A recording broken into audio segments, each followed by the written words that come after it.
नाही तर आपल्याला जर देव प्रसन्न झाला, उग विचार करा की जर तुम्हाला देव प्रसन्न झाला तर मागताल बरं काय तुम्ही? उग विचार करून सांगा.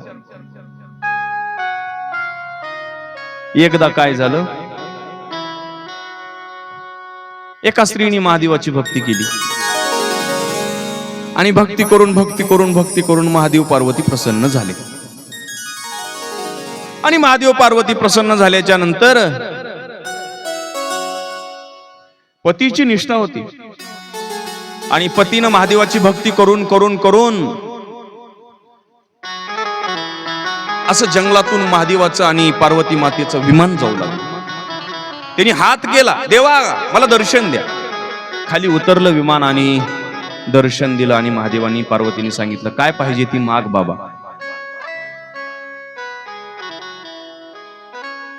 आता पार्वतीनं महादेवानं जर विचारलं असेल काय पाहिजे ती माग, आता तुम्ही काय मागाय पाहिजे?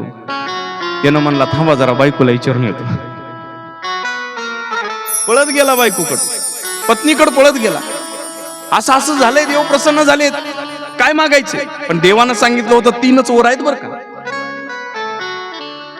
3च वर आहेत, काय मागायची ती मागून घे. बायकोची ऐकण्यातला होता जरा. तुमच्या गावात कुणी नसल. आणि मग पळत आला, पत्नीला म्हणला, पत्नी स्वयंपाक करू लागली. विचारलं आपल्याला देव प्रसन्न झालेत, काय मागायचंय? तिनं म्हणली आमचे मालक येडे, ती येडीच राहून गेली. एवढं सुद्धा कळत नाही का तुम्हाला? तिनं म्हणला काय पाहिजे? काय कमाला, रोज उठताना बसताना जेवताना झोपताना मी तुमच्या समोर असते, तुम्हाला एवढंही कळ ना? त्यानं म्हणला उगा वेळ कमी आहे, महादेव निघून जाईल, पटकन सांग. तुम्हाला माहित नाही का मी दररोज आरशाच्या पुढं गन पावडर करते, पण एवढंही कळ ना? त्यानं म्हणला म्हणणं काय? काय सांगाव, नथ घालायला नाकच नाही. म्हणला पटकन जा नाक मागून या.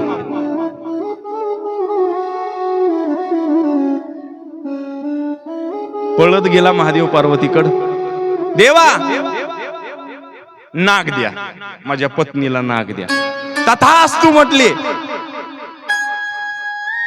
जंगलात होता, जंगलातून पळत येऊ लागला. पळत येता येता ह्याच्या पुढे नाक पळाले. त्या काटवटी खालून जी नाक निघालं स्वयंपाक घरातून, हळूहळू निघत अर्ध्या वाटत त्या नाकाची ह्याची भेट झाली.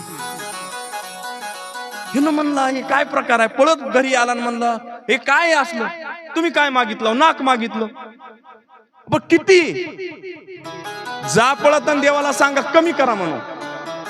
पळत गेला देवापासून, देवाला सांगितलं देवा नाक कमी एवढं देतेस का? देवानं तथास्तु म्हणले, होत ती बी गेलं.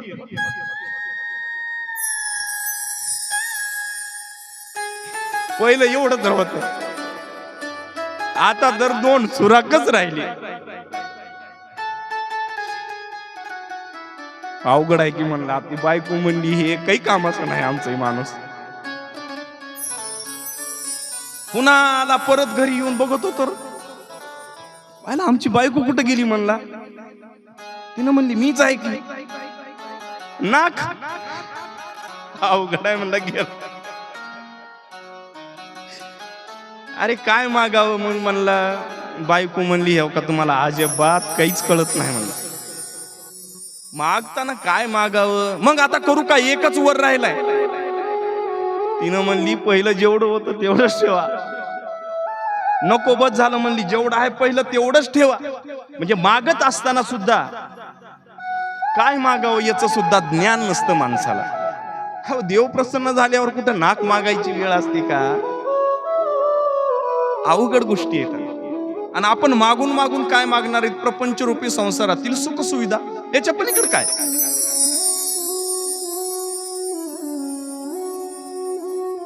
भगवान कृष्ण परमात्मा विचारत आहेत, म्हणत आहेत सुभद्रेला काय पाहिजे? मग सुभद्रा म्हणते देवा काही नको, माझ्या शेवटच्या श्वासापर्यंत तुमचं नामचिंतन मला घडावं एवढीच माझी प्रांजळ भावना आहे. काय मागण्याचा अधिकार आहे बघा. आम्ही पंढरपूरला देवाच्या दर्शनाला गेलो. मागताना आमच्या लेकरायचं गट, लेकराला नोकरी लागू दे, त्या नोकरीसोबत त्याला बायको भेटू दे, पुन्हा त्याच्यातून पुन्हा पुत्र जन्माला येऊ दे, आणि त्या पुत्र्याला सोन्याची टोपी घालजेस तर मला राहू दे, एवढं मागतो आम्ही. या मागण्याला अर्थ नाही, हे नश्वर मागणं. शेवटी कुंती माता मागण्यासाठी गोविंदाला विनंती करते, भगवान परमात्म्याला,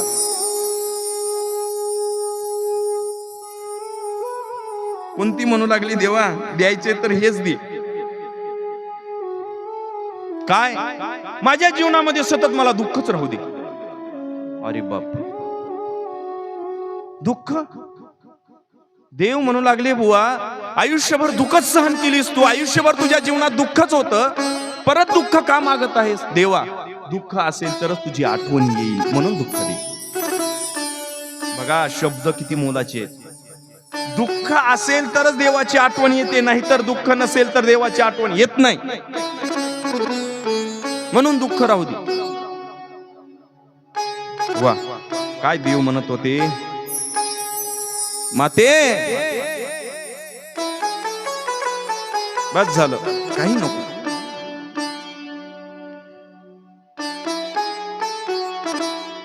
बुवा तू काय मागत आहेस? जीवनात एकदाही तुला सुख मिळालं नाही, सतत दुःख भोगलीस तू, सतत दुःखाची झळ सोसावी लागली तुला. विश्वाचा मालक समोर उभा आहे, काय पाहिजे ती माग म्हणतो, आणि कुंती माता म्हणते माझ्या जीवनामध्ये सतत मला देवा दुःखच राहू. त्यावेळेस कुंती माता म्हणू लागली, देवा नाही दुःख दिलास तर तू विसरशील रे माझ्यापासून, तुझी आठवण येणार नाही मला. आणि असंच होतं आपल्या जीवनामध्ये, सगळ्या गोष्टी मिळू लागल्या की देवाची आठवण अजिबात येत नाही. ज्या दिवशी दुःख असतं त्यावेळेस राम राम, विठ्ठल, हरी, भक्त असं सगळं चालू असतं माणसाचं. बघा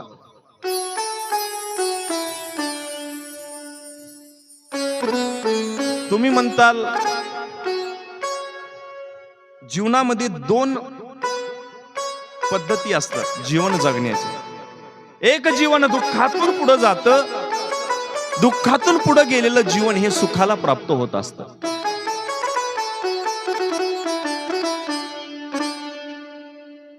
आणि असं पाहता पाहता देवाने सांगितलं, बस जगामध्ये बक्कळ स्त्रिया पाहिल्या बुवा, पण तुमच्यासारखी स्त्री पाहिली नाही. आणि त्यावेळेस कुंती मातेचं लहानपण सांगू लागले. कुंती मातेचं लहानपणाची कथा अशी सांगितली, महाराणी कुंतीचा जन्म मथुरेमध्ये झाला. सुरसेन महाराजांची लाडकी मुलगी होती ती, परंतु सुरसेन महाराजांचा मित्र राजा भोज, कुंती भोज राजा, तसं कुंतीचं नाव पूर्वीचं प्रथा नाव असं होतं, प्रथा नाव कुंतीचं नाव. महाराणी होती ती. कुंती भोज राजा सुरसेनेला सांगत होता, आमच्या घरी एखादी मुलगी पाहिजे हो. राजा भोज यांनी मुलगी म्हणून प्रथा तिला देऊन टाकलं राजा भोजीला. आणि त्यावेळेस तिचं नाव कुंती भोज म्हणजे कुंती नाव ठेवलं. आणि कुंतीचं लग्न मग पंडू राजा सोबत झालं. आणि पंडू राजाला दोन पत्न्या होत्या, एक कुंती आणि दुसरी माद्री. दोन पत्न्या होत्या पंडू राजाला. आणि पंडू राजाला पिलिया नावाचा रोग जडला होता. आपल्या इकडं काय म्हणतो त्याला, शरीर पिवळं होतं, डोळे पिवळे होतात, कावीळ म्हणतो. पिलिया नावाचा रोग झाला. आणि पंडू राजा त्या रोगाच्या भयापोटी आपलं शरीर खचून जाऊ लागलं त्यांचं. आणि त्याच्यानंतरही पंडू राजाला श्राप मिळाला होता.